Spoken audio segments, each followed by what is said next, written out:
So, now that 2024 is kind of edging its way towards the end of the year, we are now entering the fall movie season, which in my opinion is the best part of the year for movies. Because it's the big festival season. This is when you get the big festivals. You get TIFF, you get the New York Film Festival, you get Venice, and you get many of the big, most anticipated movies premiering there, and we get our first reviews and looks at some of these movies, and we get a lot of news coming out of movies that maybe were not on our radar, movies that will be big award season hitters. So because of that, I want to make a quick list of 11 films that I am really looking forward to seeing by the end of the year. Films that are coming out in the second half of the year, or really this kind of last 25% of the year, and movies that I may be trying to see at the New York Film Festival when I get to go next month. But these are just my most anticipated, like, award season type movies. So this isn't going to be like Transformers 1, even though I am excited to see that. Also, this isn't really in any particular order, although the first and the second ones, I kind of saved the best ones for last, but everything else is kind of out of order. First up is Conclave. This is the brand new movie directed by Edward Berger, the same guy that made All Quiet on the Western Front from a couple years ago. This is his brand new movie that's apparently going to be about the Catholic Church and selecting a new pope,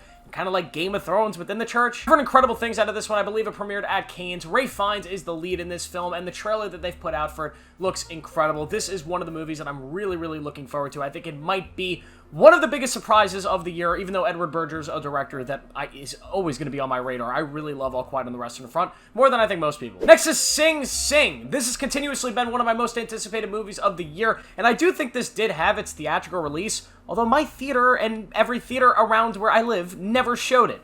So I don't really know what I'm supposed to do. Am I just supposed to wait for it to come to streaming? Because that sucks. Sing Sing stars Coleman Domingo, and it's about this prison and all these prisoners who, I guess, start a theater program. All I know is that they've been talking about this movie for over a year now after it premiered last year on many of the festivals. Coleman Domingo looks like he's going to win an Oscar. There's like 2 or 3 other people that look like they are on pace to be at least nominated for an Oscar. The trailer is beautiful. This just seems like my kind of thing. This is a movie that I have been dying to see for so long. My movie theaters and just the theaters all around me, they just don't want to screen the movie. I don't know why, but I will see it eventually by the end of the year. Then we have The Piano Lesson, which is being directed by Malcolm Washington, I believe a son of Denzel Washington. Also in this movie is John David Washington, another son of Denzel Washington. This movie's based off a play. I've never seen the play. I don't know what the play's about. I'm just assuming there's going to be a piano involved and lessons being taught on it. All joking aside, the trailer for this looked amazing. It looks to be another movie to cover kind of the terrible things that have happened to the African-American community. Sam Jackson is in this, and he looks to be trying so hard to win his Oscar. This may or may not be his year. Hopefully he is amazing in this movie and can get that award. This looks really, really great though. I like the trailer. I tend to like these sort of play-to-screen adaptations, so I am looking forward to this one, even though it's going to be a Netflix film, which I hate. The Room Next Door. This just won the Golden Lion at the Venice Film Festival by everybody's surprise. I don't think many people expected this one to win, and it's a film being directed by Pedro Almodovar. Who has never directed an English-speaking movie. He's directed a lot of Spanish films, some of which I actually had to watch in some film classes that I took, and were amazing. And Julianne Moore, and the trailer looks incredible, and just the reviews that have been coming out for this one are just absolutely stunning. I am excited to see this one. This is one that I'm probably going to be seeing at the festival that I'm going to in a few weeks, and I am really looking forward to this one. It's a massive, massive surprise of the year, one that I don't think a lot of people were necessarily looking forward to, but here it is, and it seems like it's going to be a big player at the end of the year for one of the best movies. Then we have Blitz. Of course, this is the new movie from Steve McQueen, the same guy that directed 12 Years a Slave and a bunch of other great stuff. This is going to be another World War II era movie about the Blitz on England, when the Germans used to just bomb the living crap out of London. This is starring Saoirse Ronan, and it has been talked about all year. This is a film that has not debuted anywhere else. I believe it's about to debut at TIFF, so we're gonna get our first reviews and reactions for it, but all we have on this is just word of mouth and a lot of hype because Steve McQueen's great and this cast is great. This is a film that I also may or may not be seeing at the New York Film Festival, so I'll hopefully be able to get out a review pretty quickly for that one, but this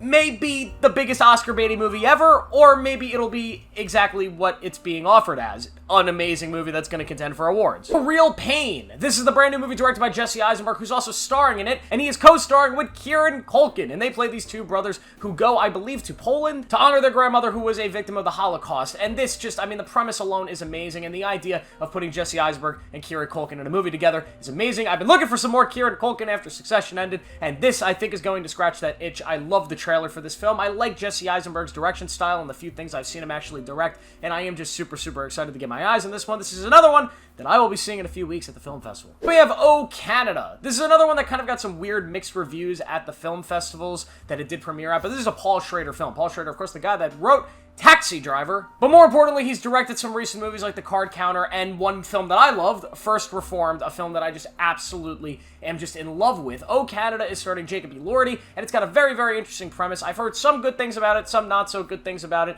but this is one that I'm very excited to sit down and watch. Anything Paul Schrader, I'm going to be in my seat in a movie theater watching. In this case, I will also be seeing this one at the festival, so yeah, look forward to my review in a few weeks. Next up is Joker Filet Adieu. I've already talked about this movie on length on this channel. It's my most anticipated movie of the year. It will continue being my most anticipated movie of the year until I watch it. Yes, the reviews are a little iffy.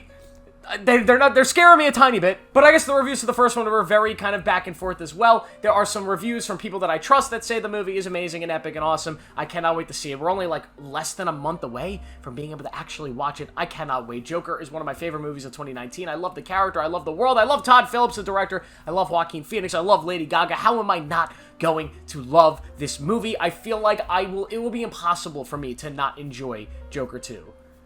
I said the same thing about Star Wars The Last Jedi, though, so who knows? Next up is probably the biggest surprise to come out of the award seasons. I have heard people saying things about this movie that I have only heard said about one other movie in my lifetime, and that is The Godfather. Now I'm talking about The Brutalist. This is, of course, the brand new movie starring Adrian Brody and Felicity Jones. What is this movie about? I don't really know. I think it has something to do with the Holocaust and escaping the Holocaust and adjusting to life in New York. I've been purposely keeping myself very vague on this film and just enjoying the responses I've seen from critics and the fact that people love it. This is a film that when I first heard about it, I had not seen any reviews. I was scrolling through the lineup at the film festival I'm going to, and I clicked on the movie and saw 3.5 hours. Hell no, we ain't seeing that one. And after it premiered at Venice, it turns out I really want to see it at my festival, but unfortunately the demand to get tickets for it, very high. But The Brutalist is a 3.5 hour epic with Adrian Brody that apparently has multiple Oscar-worthy performances, some of the best cinematography you'll ever see, and it's being described as the modern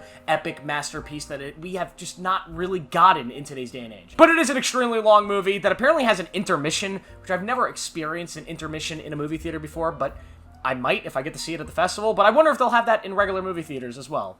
I don't know. That would be odd. This is being directed by Brady Corbet. I've not seen any of his other work, so I can't really speak on his directing style, but this is easily the film that I have heard talked about the most in the last couple weeks after the Venice Film Festival and going in the TIFF. This is easily the loudest I've heard anybody praise a movie in a while. So The Brutalist, biggest surprise of the year, maybe. We'll see. Hopefully I'll have a review out for it soon. And then we have Anora. This is, of course, the film that won the Palme d'Or at the Cannes Festival. The Palme d'Or being the second most important award you could win in a movie every single year other than Best Picture at the Oscars. Last year's Palme d'Or, Anatomy of a Fall, ended up being my favorite movie of the year. So maybe Anora will be the same. I might also be seeing this at my film festival in a few weeks, but if not, it does come out relatively soon. Anora is starring Mikey Madsen, who plays this girl, who is a sex worker, and she ends up getting in with this Russian dude who ends up paying her to be kind of like his exclusive prostitute, aka a girlfriend. And they get into some weird crime stuff. Yeah, this is a Sean Baker movie. If you watch any of his films, he makes these really exotic, kind of sexually like unhinged movies. And this seems to be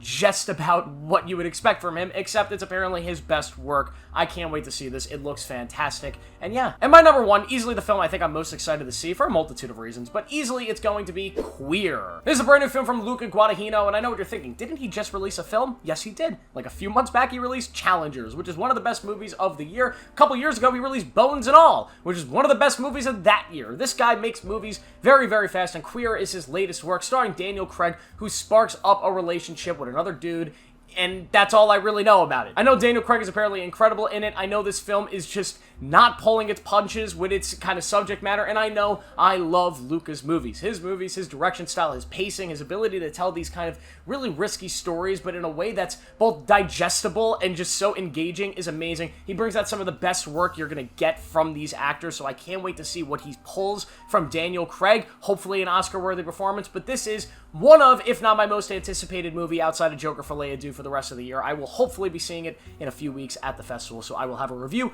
right here for you when that happens. So please make sure to like this video, subscribe for more notifications. Let me know what you're excited to see, and I will see you in the next video.